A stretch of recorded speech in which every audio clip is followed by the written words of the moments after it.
దాదాపు 50 ఏళ్ల పాటు నవ్వుల సేద్యం చేసి ప్రేక్షకుల పెదాలపై పువ్వులు పూయించిన నటుడు పద్మనాభం.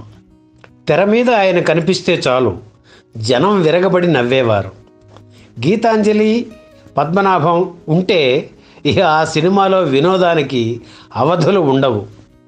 నటుడిగా, గాయకుడిగా, నిర్మాతగా, దర్శకుడిగా ఏది చేసినా పద్మనాభంది ఒక ప్రత్యేక శైలి. నటుడిగా పద్మనాభం గొప్పతనం అందరికీ తెలుసు. నిర్మాతగా మారి ఆయన 10 చిత్రాలు నిర్మించారు. ఆయన తమ్ముడు పురుషోత్తం వాటికి నిర్మాతగా వ్యవహరించేవారు. పద్మనాభం నిర్మించిన చిత్రాల్లో కొన్ని హిట్ అయ్యాయి, మరికొన్ని ఆర్థికంగా దెబ్బతీశాయి. అయినా ఏ పని చేసినా పద్మనాభం చిత్తశుద్ధితో చేసేవారు. కొత్తదనం కోసం పరితపించేవారు. ఆయన సినిమాలంటే కార్మికులకు పండగే పండగ. వారు వీరు అనే తేడా లేకుండా షూటింగ్స్లో షడ్రశోపేతమైన భోజనం పెట్టేవారు. అందరికీ పారితోషికాలు పువ్వుల్లో పెట్టి మరీ ఇచ్చేవారు. పద్మనాభం నిర్మించిన చిత్రాల గురించి, వాటి జయాపజయాల గురించి ఈ వీడియోలో చూద్దాం. పద్మనాభం నిర్మించిన తొలి చిత్రం దేవత. సినిమా తీసే కెపాసిటీ తనకు లేకపోయినా నటరత్న ఎన్టీఆర్, మహానటి సావిత్రి కాంబినేషన్లో భారీ స్థాయిలో దేవత చిత్రాన్ని తీశారు పద్మనాభం. ఇల్లు తాకట్టు పెట్టి ఈ సినిమా నిర్మించారు. రచయిత వీటూరు చెప్పిన కథ నచ్చి దాని మీద పరిపూర్ణమైన నమ్మకంతో అంత ధైర్యం చేశారు పద్మనాభం. దేవత చిత్రంలో పద్మనాభం సినిమా పిచ్చోడి పాత్ర పోషించారు. మద్రాసులోని తారల ఇళ్లకు వెళ్ళి ఆటోగ్రాఫ్లు తీసుకుంటూ ఉంటాడు. ఆ 10 నిమిషాల ఫుటేజ్ దేవత సినిమాకు పెద్ద ఆకర్షణ అయింది. 3 నెలల్లో చిత్ర నిర్మాణం పూర్తి చేశారు. దేవత చిత్రం పెద్ద హిట్ అయింది. తాకట్టు నుంచి ఇల్లు విడిపించుకోగలిగారు. దేవత చిత్ర విజయం పద్మనాభంలో కొత్త ఆలోచనలు మొదలు కావడానికి కారణమైంది. ఒక హాస్య నటుడి కెరీర్లో అలాగే మిగిలిపోకుండా అతను కూడా హీరో స్థాయికి ఎదగాలని పద్మనాభం అంటూ ఉండేవారు. కస్తూరి శివరావు, రేలంగి, నాగేష్ వంటి హాస్యనటులుగానే కాకుండా హీరోలుగా కూడా రాణించారు. అందుకే వారిని స్ఫూర్తిగా తీసుకొని హాస్యనటుడు కూడా హీరోలతో సమాన స్థాయి గుర్తింపు పొందాలనే తపనతో తన 2వ చిత్రంగా పొట్టి ప్లేడర్ చిత్రం తీశారు పద్మనాభం. శోభన్ బాబు ఇందులో ద్విపాత్రాభినయం చేశారు. చిత్రంలో ఆయన టైటిల్స్ చూపించిన విధానం అప్పటికి కొత్త ప్రయోగం. తెర మీద కనిపించే తారలందరి పేర్లు తెర మీద చూపించి, తెర వెనుక పనిచేసిన సాంకేతిక నిపుణులను అందరినీ తెర మీద చూపించి పేరు పేరున తనే ప్రేక్షకులకు పరిచయం చేస్తారు. ఈ ప్రయోగం ప్రేక్షకులకు చాలా బాగా నచ్చింది. పొట్టి ప్లేడర్ చిత్రం దేవత చిత్రంలానే బాగా హిట్ అయింది.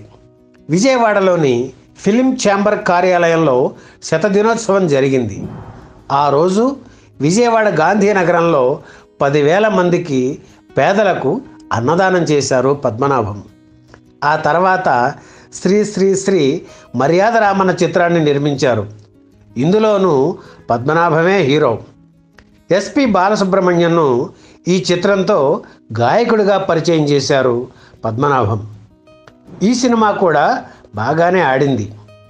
1968లో స్వీయ దర్శకత్వంలో శ్రీరామ కథ చిత్రాన్ని నిర్మించారు పద్మనాభం. హరనాథ్, జయలలిత, శారద వంటి నటీనటులు ఇందులో నటించారు. ఆ రోజుల్లోనే, అంటే దాదాపు అర్ధ శతాబ్దం క్రితమే ఈ చిత్ర నిర్మాణం వ్యయం 6.5 లక్షలు. శ్రీరామ కథ చిత్రంలో టైటిల్ సాంగ్ బాలుతో పాడించారు. సినిమా పాట 5 నిమిషాలకు మించి వినిపించని ఆ రోజుల్లో ఏకంగా 13 నిమిషాల పాటు ఈ పాటని సెట్ చేశారు. అందులోనూ దాన్ని బాలు చేత పాడించడం ఓ సంచలనం. రామకథ శ్రీరామకథ అంటూ రామాయణ సారం అంతా ఈ 13 నిమిషాల పాటలో వివరించారు సముద్రాల రాఘవాచార్య. ఇదే ఆయన రాసిన చివరి పాట. బాలు అద్భుతంగా పాడారు.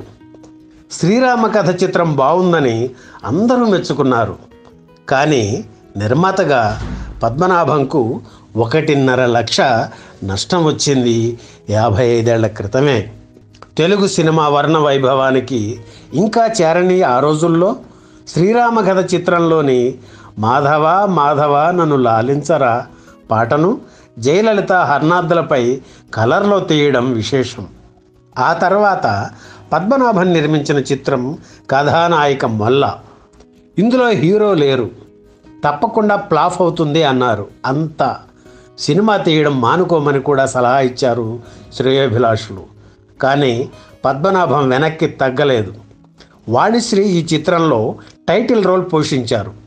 నటిగా ఆమెకు ఎంతో పేరు తెచ్చిన సినిమా కథానాయిక మొల్ల. ఉత్తమ చిత్రంగా బంగారు నంది అవార్డు పొందింది.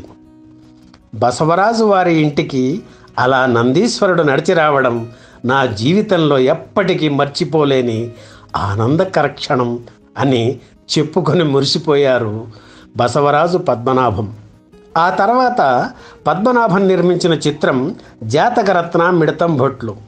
తనే హీరోగా నటించారు. భరణీ కుమార్, లత అనే నూతన జంట హీరో హీరోయిన్లుగా నటించారు. వీరిద్దరిపై ఒక పాటను రంగుల్లో చిత్రీకరించారు. సినిమా పూర్తయిన తరువాత ఎన్టీఆర్, కేవీ రెడ్డిలకు చూపించారు పద్మనాభం. అద్భుతంగా ఉందని ఇద్దరూ అభినందించారు. తప్పకుండా సినిమా హిట్ అవుతుందని పద్మనాభం భావించారు. కానీ ఈ చిత్రం ఫ్లాప్ అయింది. ఇదే చిత్రాన్ని జాతకరత్న గండజోస్య పేరుతో కన్నడంలో రీమేక్ చేశారు పద్మనాభం. ఆయన పోషించిన పాత్రను కన్నడంలో కన్నడ కమెడియన్ నరసింహరాజు చేశారు. చిత్రం ఏమిటంటే కన్నడంలో ఇది పెద్ద హిట్. 1,50,000 రూపాయల లాభం వచ్చింది కూడా. 1973లో ఆ జన్మ బ్రహ్మచారి చిత్రం నిర్మించే సమయానికి పద్మనాభం ఆర్థిక పరిస్థితి బాగాలేదు. నాగభూషణం టైటిల్ రోల్ పోషించిన ఈ సినిమాలో రామకృష్ణ, గీతాంజలి జంటగా నటించారు. రాజబాబు హాస్యనటుడుగా టాప్ పొజిషన్లో ఉన్నారు. ఈ చిత్రంలో ఒక వేషం వేయమని అడిగారు పద్మనాభం. ఆనందంగా అంగీకరించారు రాజబాబు. కానీ పద్మనాభం రాజబాబుకు పారితోషికం ఇవ్వలేకపోయారు. విడుదలయ్యాక ఇస్తానని సిగ్గుపడుతూ చెప్పారు పద్మనాభం. రాజబాబు కదలిపోయారు. పారితోషికం విషయం ప్రస్తావించినందుకు పద్మనాభం మీద కేకలు వేశారు రాజబాబు. ఆ జన్మ బ్రహ్మచారి చిత్రం విడుదలయ్యింది, ఫ్లాప్ అయింది. ఆ తర్వాత కూడా రాజబాబుకి పారితోషికం ఇవ్వలేకపోయారు పద్మనాభం. ఆ తర్వాత భానుమతితో మాంగళ్య భాగ్యం చిత్రం నిర్మించారు. ఇందులో ఆమెతో ఒక ఇంగ్లీష్ పాట పాడించి ప్రయోగం చేశారు పద్మనాభం. ఈ సినిమా కూడా ఆడలేదు. ప్రపంచ తెలుగు మహాసభల సందర్భంగా 1975లో తారలంతా ఊరూరా తిరిగి నాటకాలు వేసి విరాళాలు సేకరించారు.